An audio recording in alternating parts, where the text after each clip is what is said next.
Jujur gue yang nonton aja dengernya gue gak kuat gitu, apalagi si Marlo yang jadi host di podcastnya. Nah ini gue gak tahu nih, ini emang gimmick aja sebenarnya yang lu gak tahu, atau emang sifat karakter tuh cewek begitu. Tapi kalau emang itu beneran sifat dia begitu, menurut gue tolong.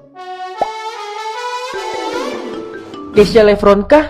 Dihujat. Katanya so asik dan gak punya etika. Lagi dan lagi Kesha Lefron kah dihujat oleh netizen. Yang sebelumnya karena performnya yang berkali-kali gagal, kini tentang attitude-nya saat podcast bersama Marlo. Nah, akan kelakuannya itu, netizen pun menganggap jika ia gak sopan dan so asik. Gak cuma itu aja, karena ramainya hujatan itu, Instagram Kesha hilang dan video itu pun sampai dihapus loh. Waduh, Kesha kayaknya kena mental ya. Gimana tanggapannya? Ini si Kesha tiap ngeluarin lagu baru ada aja kasusnya, yang suara kucing lah, ngangkang lah, apa? Udah kata gue debus aja udah, tahan banting Shay. Aku cuma mau berpositif thinking, aku tidak mau menghakimi karena aku juga tidak sempurna. Mungkin di situ Kesha bermaksud untuk ngajakin si Marlo bercanda, seru-seruan, mencairin suasana. Mungkin si Kesha dalam keadaan yang sedang tidak nyaman, tidak suka, bosen ditanyain terus soal idol karena mungkin pengalaman-pengalaman dia yang kemarin-kemarin dibully habis-habisan karena suaranya nggak sampai itu yang viral kemana-mana.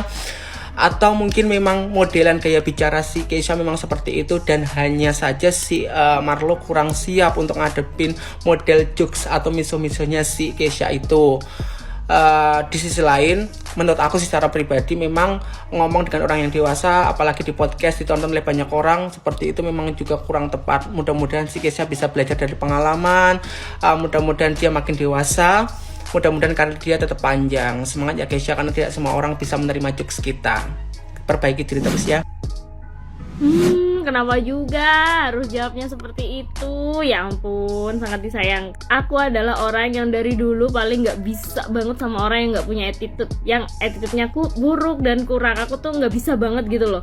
Mau dia cantik, tampan, tapi kalau gak ada etika, aku gak bisa banget. Contohnya, kayak kentut sembarangan. Mungkin kentut itu, kentut itu adalah hal yang normal ya, boleh dilakuin, tapi ya sama dirimu sendiri atau teman-teman deketmu. Tapi kalau kita baru kenal, gak deket, terus kamu kentut di depan umum, itu menurutku sangat-sangat mengganggu. Itu salah satu contohnya. Dan beberapa ya kayak gini, kayak attitude yang video ini, aku nggak bisa gitu loh. Orang lagi ngomong serius, tanya serius, jawabannya nyanyi, itu nggak baik. Apalagi orang ngomong dengan bahasa yang sopan, terus jawabannya kayak kata-kata jelek, ngapa lah, itu aku nggak bisa. Apalagi ini podcast yang ditayangkan gitu loh. Dan kalau masih ada yang ngebela bilangnya dia memang kayak gitu, gini-gini, ya guys, ada tempatnya gitu loh. Nggak semuanya keburukan kita tuh diliatin di depan umum. Ada tempatnya. Kalau kamu mau nyanyi kayak gitu boleh sama temanmu, tapi ini kan konteksnya lagi podcast, lagi ditanyain dengan sopan santun yang baik gitu, jadi nggak bisa dibela ini.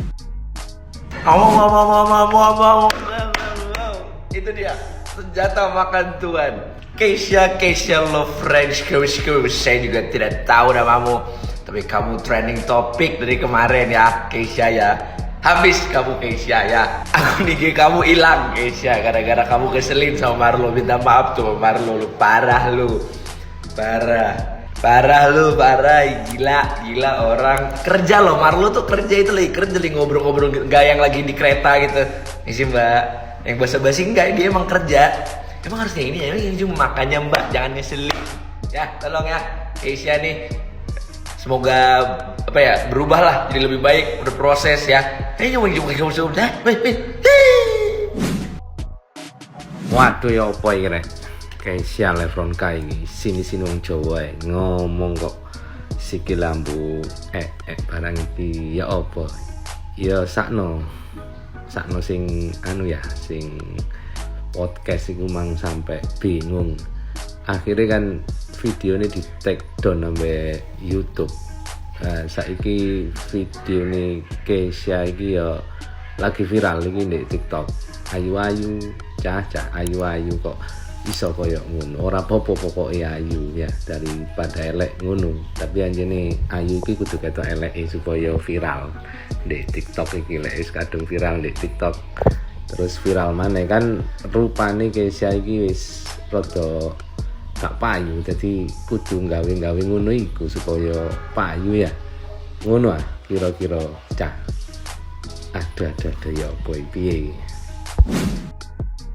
Jujur gue yang nonton aja dengernya gue gak kuat gitu, apalagi si Marlo yang jadi host di podcastnya. Kalau lo gak tahu kasusnya, jadi ini kayak ada penyanyi idol gitu ya. Gue gak tahu siapa dia sih, gue juga mungkin gue pernah denger lagunya kali, gue gak tahu.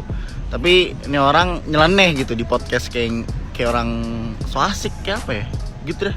Nah ini gue gak tahu nih, ini emang gimmick aja sebenarnya yang lo gak tahu, atau emang sifat karakter tuh cewek begitu.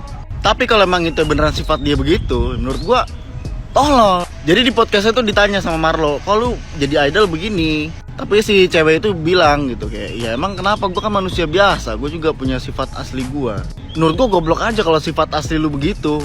Karena di situ lu bukan ngomong kasar atau kotor, lu nyeleneh gitu kayak orang, lu kayak nggak hargain gitu, kayak cewek ngambek terus diajak diskusi nggak mau. Pertanyaan gue, kenapa lu bisa datang ke situ gitu? Apa lu dipaksa diancam gitu buat datang podcast? Bukan masalah lo idol penyanyi atau apa, di situ tuh konteksnya lo bisa ngargain orang ngomong gitu, ngobrol. Kalau emang lo keberatan dengan pertanyaan, ya udah jawab aja santai, bilang nggak mau jawab atau apa. Kenapa jadi kayak orang ayan?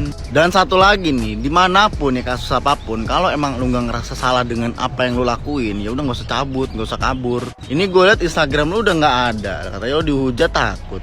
Gue aja ketika ada masalah, gue dihujat segala macem, ya gue nggak ngerasa salah, ya biarin aja orang mau komen apa. Kalau lu sampai kabur, berarti kan lu emang sadar sama sifat lu, sama apa yang lu lakuin gitu. Lagian gue aneh juga sama Marlo, kok bisa lu ngundang orang kayak gitu. Kalau lu dijawab kayak gitu, gue sih udah cabut aja langsung, bodo amat dah. Aku yakin lo gak sendiri, pasti FYP kalian lagi rame tentang podcastnya Marlo sama Keisha. Mereka menyayangkan sikapnya Keisha pada saat diajak ngobrol, sama sekali ya bisa dibilang gak punya attitude. Yang aku tarik dari masalah ini adalah dimana ternyata dunia public speaking itu sangat penting banget ilmunya. Zaman dulu orang menganggap kalau dunia public speaking itu hanya diperuntukkan untuk orang-orang yang berprofesi sebagai host, presenter, news anchor, dan bidang public speaking lainnya. Padahal bisa dilihat kan kalau ilmu public speaking itu sangat luas penyebarannya. Hampir 90% kita kerja pasti ketemu klien. Dan klien melihat kita selain memang karena tampilan kita di awal, itu juga tentang public speaking kita. Kita enak nggak buat diajak ngobrol dan meyakinkan klien ini ke kita. Dunia public speaking itu juga tidak mengajarkan just introduce yourself aja. Public speaking itu mengajarkan bagaimana kita mengolah kata-kata untuk menjawab sebuah pertanyaan. Bagaimana kita menanggapi pertanyaan yang memang sebenarnya tidak perlu dijawab atau bahkan kita nggak mau jawab. Dan public speaking ini juga menjadi salah satu faktor utama untuk menggait massa. Kita ambil contoh nih, kita menghampiri dua toko dengan dua sales yang berbeda. Toko pertama memiliki sales yang interaktif, public speakingnya bagus, tapi harganya cenderung jauh lebih mahal. Tapi di toko sebelah, salesnya tidak interaktif dan penjelasannya kurang, tapi harganya jauh lebih murah. Kalau aku pribadi, dan ini survei membuktikan juga, hampir 70% orang pasti memilih sales yang interaktif karena kita jauh lebih percaya dengan omongan yang dia sampaikan kepada kita.